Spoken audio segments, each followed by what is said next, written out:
welcome back to Shakesyear. We are working on the Two Gentlemen of Verona, and actually we have today and tomorrow, and then we're done with the Two Gentlemen of Verona. We move on to the Two Noble Kinsmen, so that'll be fun.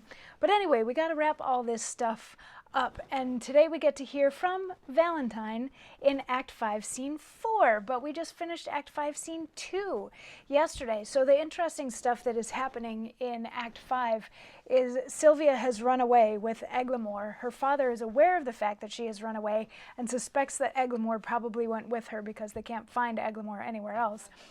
So her father goes off to find her, and then Proteus goes after them, and Thurio goes after them, and then Julia, who's still disguised as Sebastian, goes after all of them for various reasons.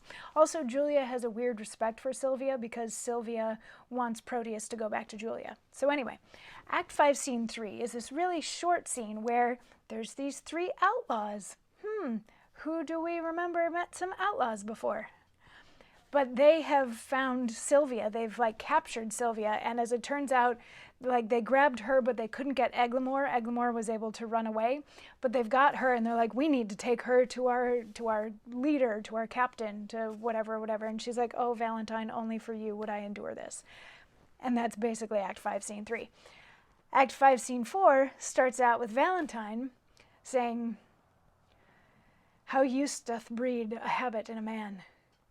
This shadowy desert, unfrequented woods, I better brook than flourishing peopled towns. Here can I sit alone, unseen of any, and to the nightingale's complaining notes, tune my distress and record my woes. O thou that dost inhabit in my breast, leave not the mansion so long tenantless, lest growing ruinous the building fall and leave no memory of what it was. Repair me with thy presence, Sylvia. Thou gentle nymph, cherish thy forlorn swain. What hallowing? And what stir is this today? These are my mates that make their wills their law, have some unhappy passenger in chase. They love me well, yet I have much to do to keep them from uncivil outrages. Withdraw thee, Valentine. Who's this comes here?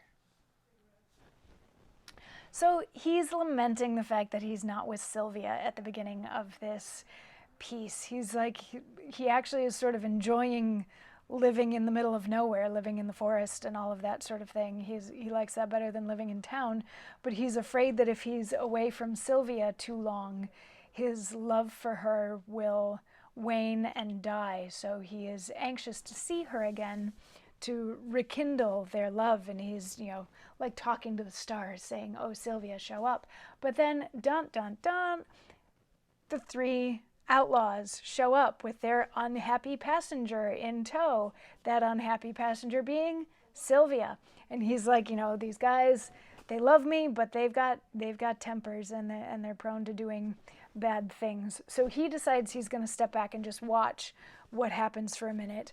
Meantime, Proteus and Sylvia and the outlaws and Thurio enter, and yeah, we'll get into that tomorrow as when we wrap the play up and do the whole summary and all that sort of thing. We'll find out what happens when everybody gets to Mantua, where Valentine is. I'll see you tomorrow to wrap this play up. Mwah.